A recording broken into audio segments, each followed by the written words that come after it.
अस्सलाम वालेकुम dear students, I hope कि आप बिल्कुल खैरियत से होंगे। नाइन्थ क्लास कंप्यूटर का जो चैप्टर नंबर 3 हम लोगों ने कंप्लीट किया। After that we have the exercise for chapter number 3। तो इसके अंदर हमारे पास जो लॉन्ग क्वेश्चंस का सेगमेंट है वो रहता था। हम लोगों ने शॉर्ट क्वेश्चंस और एमसीक्यू जो है वो कवर कर लिए थे। उसमें हम क्वेश्चंस जो है वो सारे डिस्कस करते हैं। मैंने साथ में पेज नंबर लिख दिए जहां पे आपको वो क्वेश्चन जो है उसका जो सेगमेंट या जो बाकी का उसका जो कंटेंट है वो वहां से मिल जाएगा। लेकिन फिर भी साथ डिस्कस कर लेते हैं कि कौन सी चीज अटेम्प्ट करनी है और कौन सी चीज साथ में हमें वहां पे लिखने की जरूरत नहीं है। तो लॉन्ग क्वेश्चन नंबर 1 है जी, सबसे पहले explain the usages of Boolean functions in computer. तो ये पेज नंबर 52 पे आप बूलियन फंक्शन की जो है वहां से डेफिनेशन पिक कर लें, ठीक है। और साथ में पेज नंबर 56 पे उसका जो रिमेनिंग पोर्शन है Boolean function and expression, page number 52 पे यहां से उसकी डेफिनेशन साथ कर लें, क्योंकि उन्होंने पूछा है जी explain the usages of Boolean functions in computer. तो वो ठीक है, हम डायरेक्टली उसके यूजेज भी बता सकते हैं, लेकिन बेहतर ये कि आप पहले बूलियन फंक्शन की डेफिनेशन लिखें एंड देन पेज नंबर 56 से बाकी का जो उसका यूजेज इन कंप्यूटर में अर्थमेटिक ऑपरेशंस में उसका इस्तेमाल पढ़ा था हमने, डेटा प्रोसेसिंग में पढ़ा, फिर कंट्रोल लॉजिक में पढ़ा। तो ये 3 बेनिफिट्स हैं उसके, आप यही लिखेंगे। जैसे कि अगर हम बात करें यूजेज इन कंप्यूटर जो है ये आपका पेज नंबर 55 और 56 का जो लॉन्ग क्वेश्चन था कंस्ट्रक्शन ऑफ बूलियन फंक्शन। तो उससे पहले ये है कि हम पेज नंबर 52 से उसकी डेफिनेशन लिख लेंगे, बाकी का कंटेंट यहां से कर लेंगे, ठीक है जी। अगर क्वेश्चन नंबर 2 की बात करें तो describe how to construct a truth table for a Boolean expression with an example. तो पेज नंबर 52 और 53 पे इसका कंटेंट है, उसमें हम बूलियन फंक्शन को जो है वो अच्छे तरीके से पहले डिफाइन करेंगे और फिर यानी कि बूलियन फंक्शन या बूलियन एक्सप्रेशन बात एक ही है, ठीक है। विद एन एग्जांपल, साथ में हमें कोई भी एग्जांपल देनी है, आप बेशक एंड ऑपरेटर की एग्जांपल दे दें। ए डॉट बी का जो एक फंक्शन है, लेट्स सपोज अगर मैं यहाँ पे एक फंक्शन लिखता हूँ तो मैंने लिखा A dot B, it's a Boolean function. आप इसको ऑपरेटर्स के साथ वेरिएबल्स के साथ लिख रहे हो, इट्स अ बूलियन एक्सप्रेशन। तो ठीक है, आप इसको जो है एक्सप्लेन करें, इसके आंसर्स बताएं, क्या पॉसिबिलिटीज हो सकती हैं। 2 इनपुट्स हैं तो टेबल कितना बनेगा, ट्रूथ टेबल बनाकर दिखा दें। एंड का कर दें, और का कर दें, दोनों का कर दें, ज्यादा अच्छी बात है। इवन अगर आप नॉट को भी लिखना चाहें तो वो भी ठीक है, लेकिन इनडायरेक्टली सिर्फ जो है वो कहना ये कह सकते हैं कि जी आप तीनों को कर दें, लेकिन अदरवाइज उसका जो टू द पॉइंट आंसर था या क्वेश्चन उसने जो पूछा है वो ये पूछा है कि आप कोई एक जो है वो रिलेशन बताएं और उसका ट्रूथ टेबल बना दें। डजंट मीन दैट कि हमें ए डॉट बी ही बनाना है। आप A dot B plus A plus B कुछ भी एक्सप्रेशन साथ ऐड कर दें बस, लेकिन आपने साथ उसका क्या करना है, ट्रूथ टेबल बनाना है। अगर आप 3 वेरिएबल्स यूज करना चाहें तो आप 3 वेरिएबल्स भी यूज कर सकते हैं, लेकिन उसके अकॉर्डिंगली फिर आपको आंसर देना है। क्वेश्चन नंबर 3 है describe the concept of duality in Boolean algebra and provide an example to illustrate it. Dual function क्या होता है कि जब हम लोग कोई भी बूलियन फंक्शन के अंदर हम इस्तेमाल करते हैं, जैसे कि मैंने एक एक्सप्रेशन यूज किया ए डॉट बी, जब हम उस ए डॉट बी को कन्वर्ट करेंगे ए प्लस बी में, ठीक है, ए प्लस बी में, तो हम लोगों ने क्या किया कि उसके जो अंदर ऑपरेटर यूज हो रहा था मैंने वो ऑपरेटर बदल दिया, चेंज कर दिया। तो उसका मतलब ये हुआ, साथ में एक आपने चेंजिंग और करनी है कि जब आप इस फंक्शन को इसमें कन्वर्ट कर रहे हो तो जो वहां पर इनपुट 0 थी उसको आप लोगों ने 1 में कन्वर्ट कर दिया, और जो 1 था उसको आप लोगों ने किस में कन्वर्ट कर दिया, 0 में। यानी कि वेरिएबल्स की जो ट्रुथ वैल्यू होगी वो भी बदल देना और ऑपरेटर को बदल देना, जैसे कि एंड को और से या और को एंड से रिप्लेस कर देना। ये एक प्रॉपर्टी है जिसको हम डुअलिटी जो है वो प्रॉपर्टी बोलते हैं। तो वो डुअल प्रॉपर्टी के बारे में बात करते हुए हमसे कहता है कि आप कोई भी एक कॉन्सेप्ट एक तो बताएं डुअलिटी का, एंड डुअलिटी के कॉन्सेप्ट के बाद आप हमें बूलियन अलजेब्रा का कोई भी जो है प्रोवाइड करें साथ में इसकी एग्जांपल। तो ठीक है, आप जो है इसका पेज नंबर जो है आपको इसका मिलेगा 60 पे कंटेंट। पेज नंबर 60 पे अगर आप जाएं तो हमारे पास जो है वो सारे बूलियन फंक्शंस लिखे हुए हैं हम लोगों को, लेकिन साथ में एक्सप्लेन भी कर रहा है कि we are switching the values of 0 and 1, या उसके अलावा आप लिखोगे कि जी हम लोग रिप्लेस कर रहे हैं अपने ऑपरेटर को एंड को और में, और को एंड में। तो ये सारी चीजों को आपको डिस्क्राइब करना पड़ेगा, ठीक है। तो इसलिए आप लोगों ने जो है इसके अकॉर्डिंगली प्रिपेयर करना है। उसमें से कम से कम जो है वो आपको 5 प्रॉपर्टीज तो कम से कम तैयार होनी चाहिए कि आप उनको जो है वो चेंज करके दिखाएं और बताएं कि बेसिकली होता क्या है। हाँ, जो उसकी ड्युअलिटी जो प्रॉपर्टी है उसके लिए जस्ट आप डेफिनेशन लिख दो, उसमें बता दें कि हम लोग ऑपरेटर्स को बदलें और ट्रुथ वैल्यूज को बदलें, that is termed as duality principle, ठीक है जी। तो इसके अलावा हमारे पास नेक्स्ट क्वेश्चन है, क्वेश्चन नंबर 4 है compare and contrast full adders and half adders including their truth tables, Boolean expressions and circuit diagram. Comparison करेंगे जी दोनों का, हाफ एडर का फुल एडर के साथ, ठीक है। ये आपका क्वेश्चन नंबर 4 है, पेज नंबर 62 पे ये हमने प्रॉपर्ली उसका लॉन्ग पढ़ा हुआ है। वो लॉन्ग को ही आपने कंपैरिजन के तौर पे यूज करना है। आप एक साइड पे हाफ एडर बना दें और टेबल बनाकर उसमें सेंटर में लाइन लग गई और राइट साइड पे आप जो है वो फुल एडर्स को एक्सप्लेन कर दें, सिंपल। दोनों की डायग्राम्स भी उसी टेबल में बना दे, दोनों के सर्किट डायग्राम भी उधर ही बना दे और दोनों के जो ट्रूथ टेबल्स आप लोग बनाओगे वो भी उधर ही। तो वो सारी आपने एक्सप्लेनेशन वहीं पे दे देनी है, वो टेबल बनाकर कर लें। बेशक अगर आप टेबल के जरिए से नहीं कर सकते तो ठीक है, पहले आप हाफ एडर को एक्सप्लेन करें। हेडर हाफ एडर की अगर आपने पहले डेफिनेशन दी है तो फुल एडर में भी पहले उसकी डेफिनेशन ही देगी, तो वो ऑपोजिट पॉइंट्स चलते जाएंगे, ठीक है जी। टेबल के जरिए से कर दें ज्यादा बेहतर है, ठीक है। और अगर आप दूसरे तरीके से करना चाहें तो वो भी कोई इशू नहीं, आप कर सकते हैं। क्वेश्चन नंबर अगर हम 5 की बात करें तो how do Karnaugh maps simplify Boolean expressions, provide a detailed example with steps. तो ये जो क्वेश्चन नंबर 5 है ये पेज नंबर 64 से एक्चुअली जो है हमारा शुरू हुआ था कार्नो मैप, ठीक है। लेकिन उसमें हमें जो उसका प्रीवियस सेक्शन है, जैसे कि पेज नंबर 64 वाला कंटेंट, वो लिखने की जरूरत नहीं है। हाँ, उसमें जस्ट ये कि आप उसकी डेफिनेशन दे दें कि it's the graphical method to express the Boolean function in a simplified way. तो आप ठीक है जी, इसको सिंप्लीफाई करने के लिए यूज करते हो, आप वो लिख दो। अदरवाइज आप लिखेंगे इसमें पेज नंबर 65 का कंटेंट, जहां पे उसने एक बूलियन फंक्शन या एक्सप्रेशन को सिंप्लीफाई करके दिखाया। और हम लोगों ने अपने कार्नो मैप के कंप्लीट लेक्चर में वो सारी चीजें डिस्कस की हुई। अगर किसी ने कार्नो मैप के बारे में जो है उसका कोई भी क्वेश्चन या क्यूरी है तो वो बेशक पहले जाके वो वीडियो देखे एंड देन वो इस क्वेश्चन को जो है वो सॉर्ट आउट कर लेंगे। तो क्वेश्चन नंबर 5 जो है पेज नंबर 65 पे, एक्चुअल कंटेंट उसका 65 पे है।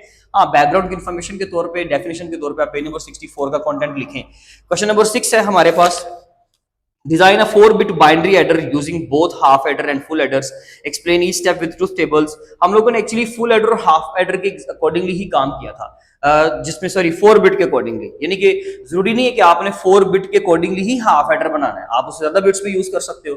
लेकिन लेट्स सपोज दैट, मैं आपको एक एग्जांपल दे देता हूं क्योंकि ये क्वेश्चन इंपॉर्टेंट है और इसके लिए आपको कंटेंट एज इट इज जो है वो आपकी बुक से नहीं मिलेगा। आप लोगों को करना ही होगा कि क्वेश्चन नंबर 6 के आंसर के लिए हम लोग हाफ एडर और फुल एडर को यूज करेंगे। मैं उसमें पहले आपको बता दूं कि पेज नंबर 63 पे उसकी एक सर्किट डायग्राम भी है, उन्होंने वो सर्किट डायग्राम भी पूछी है। तो बजाय कि आप अलग से एक सर्किट डायग्राम रेडी करें तो बेहतर है कि जो आपकी बुक में है वही आप कर ले। और वो हमने फुल एडर हाफ एडर का जब हम लोगों ने लेक्चर कंप्लीट किया था तो उस वीडियो के अंदर वो हमने डिटेल से उसको एक्सप्लेन भी किया था कि वो सर्किट डायग्राम किस तरीके से एग्जीक्यूट कर रही है, और वो हम लोगों ने 4-bit के अकॉर्डिंगली ही किया था। तो वो एक्चुअली जो आपके सर्किट डायग्राम है वहां पे वो स्पेसिफाई नहीं करेगी कि ये 4-bit आप यूज कर रहे हो या नहीं कर रहे हो, लेकिन एक्चुअली उसमें क्योंकि हम लोगों ने एक जो है वो एक्सोर ऑपरेशन यूज किया हुआ है, यानी कि हम लोग क्या करते हैं, एडिशन के लिए एक्सोर ऑपरेशन यूज करते हैं। और फिर वही बात कि अगर किसी को ये जो मैं चीजें बता रहा हूँ, जो बातें कर रहा हूँ, और अगर किसी को ये नहीं पता तो डेफिनेटली उसने पहले लेसन अपना कंप्लीट करना है, वो वीडियोस अपनी देखे, वो किसी भी तरीके से अपना कंटेंट अपने लेक्चर पहले कंप्लीट करे एंड देन वो एक्सरसाइज को सॉर्ट आउट कर सकता है या सॉल्व कर सकता है, ठीक है जी। तो उसके लिए हम लोग पेज नंबर 63 वाली सर्किट डायग्राम उन्होंने हमसे डिमांड की है। जैसे कि क्वेश्चन में उन्होंने हमें बोला कि Boolean expression and circuit diagram, यानी कि लास्ट वाला जो उसका सेंटेंस था, तो बूलियन एक्सप्रेशन भी देना और सर्किट डायग्राम भी देनी है उसकी। तो हम लोग कोई भी जो बूलियन एक्सप्रेशन है आप लोग वो रेडी करें जिसमें आप लोग 2 नंबर्स को या 2 वेरिएबल्स को ऐड कर रहे हो, वो सारी चीजें। एग्जाम्पल के तौर पे मैं हम इसकी एग्जाम्पल लेते हैं, जैसे कि अगर मैं हाफ एडर की बात करूं और फुल एडर की विद 4 बिट्स, तो हम लोगों ने लिखे जी, सपोज करें मैंने ये बिट्स लिखे, ठीक है।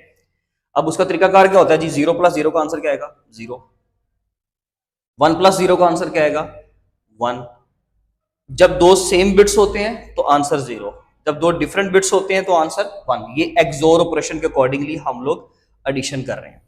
लेट्स सपोज दैट कि हम लोग इस वक्त हाफ एडर यूज कर रहे हैं, तो आप हाफ एडर में जस्ट कैरी नहीं लेते हो, लेकिन फुल एडर में क्या होता है कि आप एक्सोर ऑपरेशन भी लगाते हो, साथ में कैरी के लिए जो भी इनपुट्स हैं आपके पास, अगर ए और बी है तो इनपुट्स के लिए आप लोग कैरी भी लेते हो, और उनके लिए क्या करना होता है, दोनों इनपुट्स को जस्ट आपस में मल्टीप्लाई करना होता है। जैसे कि यहाँ पे अभी कैरी का कॉन्सेप्ट आता है, तो 1 + 0 का आंसर क्या आ जाएगा जी हमारे पास 1। 2 डिफरेंट बिट्स हैं तो डिफरेंट बिट्स में एक्सोर आपको क्या आंसर देता है 1, 1 + 1। अब बात आ गई 1 + 1 की, अगर तो हम हाफ एडर यूज कर रहे हैं तो 1 + 1 का आंसर क्या आएगा जी, 1 + 1 का आंसर होता है हमारे पास और ऑपरेटर के अकॉर्डिंगली 1, लेकिन एक्सोर ऑपरेशन के अकॉर्डिंगली 2 सेम बिट आपको आंसर में क्या देते हैं 0, और 1 चला जाएगा कैरी। अगर आप हाफ एडर यूज कर रहे हो तो ठीक है जी, बस आप 0 लगा दो, आपने 5th बिट प्लेस नहीं करना, क्योंकि उन्होंने खुद बोला कि आप 4 बिट के अकॉर्डिंगली काम करें, ठीक है। इवन अगर हम फुल एडर के बारे में भी बात करते हैं तो इस वक्त हम लोग जो है वो 5th बिट ऐड नहीं कर सकते, लेकिन हाफ एडर तो आपका कैरी को हैंडल नहीं ना करता।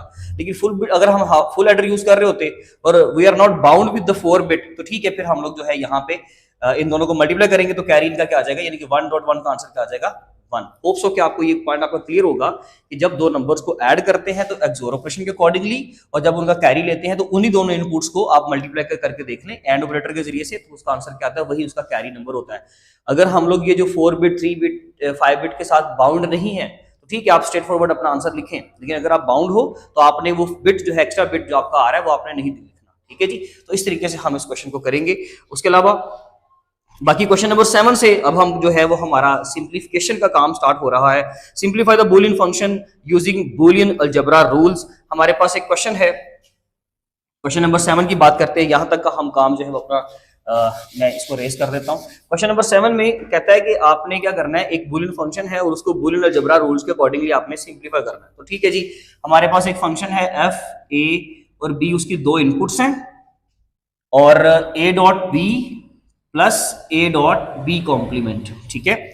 ये हमारा क्वेश्चन है, हमें इसको बूलियन फंक्शन के जरिए बूलियन अलजेब्रा को यूज करते हुए जो है उसको सिंप्लीफाई करना है। तो ठीक है, हम इसको जब सिंप्लीफाई करेंगे तो इसमें एक सबसे पहले ये करेंगे कि a डॉट b, बल्कि आप ऐसे कर लेंगे इन दोनों में a कॉमन आ रहा है, ठीक है जी, तो आप a कॉमन ले लें, ठीक है, मैंने a कॉमन ले लिया, a डॉट और b प्लस b कॉम्प्लीमेंट आपके पास अंदर बच गया। तो ये आपने कौन सी प्रॉपर्टी यूज की, यहाँ पे हम लोगों ने यहाँ पे प्रॉपर्टी यूज की है डिस्ट्रीब्यूटिव प्रॉपर्टी, तो वो आप मेंशन करें कि हम लोगों ने यहाँ पे डिस्ट्रीब्यूटिव प्रॉपर्टी यूज की है, ठीक है।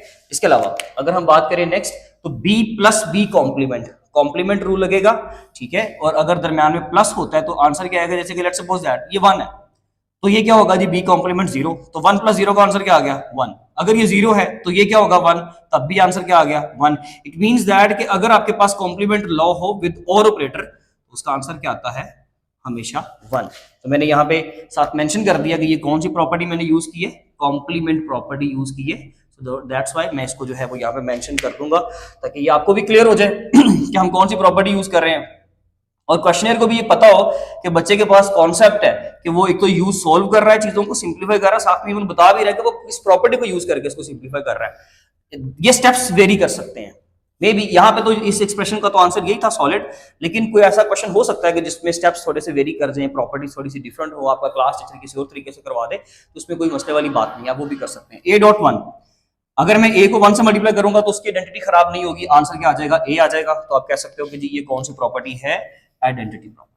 आइडेंटिटी प्रॉपर्टी में कभी भी किसी चीज की आइडेंटिटी खराब नहीं होती। क्वेश्चन नंबर 7 डन हो गया। क्वेश्चन नंबर 8 की बात करते हैं, use De Morgan's law to simplify the following function. हमारे पास क्वेश्चन नंबर 8 है और हमारे पास 3 इनपुट्स हैं a, b एंड c। उसके बाद हमें करना क्या है जी कि डी मॉर्गन्स लॉ को यूज करते हुए इसको सॉर्ट आउट करना है। तो a प्लस b का होल कॉम्प्लीमेंट है प्लस a c का कॉम्प्लीमेंट है, ओके। अब इसमें दो आंसर आ सकते हैं, जैसे कि मैं उसको जो सॉलिड तरीका है जो हमें करना चाहिए मैं उसी को फॉलो करूंगा। मैं ये डे मॉर्गन लॉ है, आपको पता है विद और ऑपरेटर हो तो हम उसका होल कॉम्प्लीमेंट जो जब सोल्व करते हैं तो ये हम लोग पढ़ चुके हैं कि ये a प्लस b का whole complement it would be equal to a complement dot b complement.